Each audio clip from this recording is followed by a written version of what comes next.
खरं तर हा माणूस नवीन नाही, महाराष्ट्राच्या राजकारणामधला म्हणजे एक नेता कसा नसावा याचं उत्तम उदाहरण म्हणजे हा माणूस आहे, संजय गायकवाड नावाचा.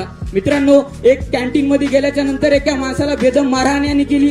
आता हे माणसासाठीच नाही, तर हे महान पुरुष प्राण्यांसाठी पण घातक आहेत. आता याने आता हा लय गांडवर करून बोलू राहिला. तर बेट्या, तुझ्या आहे ना वटावरचं दूध अजून सुकलं नाही काय? वटावरचं दूध अजून सुकलं नाही आणि तू राजकारणात यायचा प्रयत्न करून राहिला का? हा, तुला जर संजय गायकवाड बद्दल जाणून घ्यायचं आहे ना तर बुलढाणा शहरात ये. काय आहे काय? आता ठीक आहे, जे विरोधक आहे, राजकारणी लोक आहे, ते राजकारण करतायत, पण तू तुझ्या तोंडाला जिबीला हाड नसल्यासारखं काही भुकून राहिला का? हा, काही भुकून राहिला तू?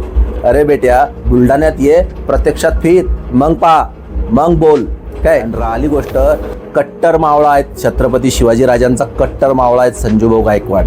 काय तुझं जेवढं वय नाही ना, तुझं जेवढं वय नाही आहे त्याच्यापेक्षा कितीतरी जयंत्या अगदी धूमधडाक्यात संजूभाऊंनी साजरा केल्या.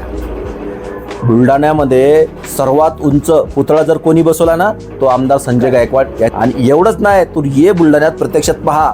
बुलढाण्याचा चेहरा बदलला, चेहरा. ज्यावेळेस आम्ही कॉलेजला जायचो ना तिथं, तर अशी काही ठिकाणं आहे तिथं नाक दाबून जावं लागायचं. तर तिथं आम्ही डब्बा नेला ना जेवायचा, तर तिथं बसून जेवू शकतो, अशी परिस्थिती. अशा बुलढाण्याचा चेहरा बदलला आहे. अजून भरपूर कामं करायची आहेत काय.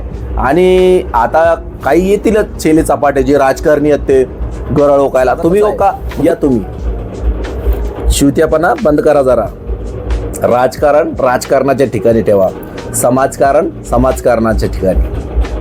जेव्हा पण छत्रपती शिवाजी महाराजांचा विषय येईल ना, तर संजूभाऊ गायकवाड सोबत संपूर्ण छत्रपती शिवाजीराजांचे मावळे उभे आहेत, हे ध्यानात ठेवा बरं का.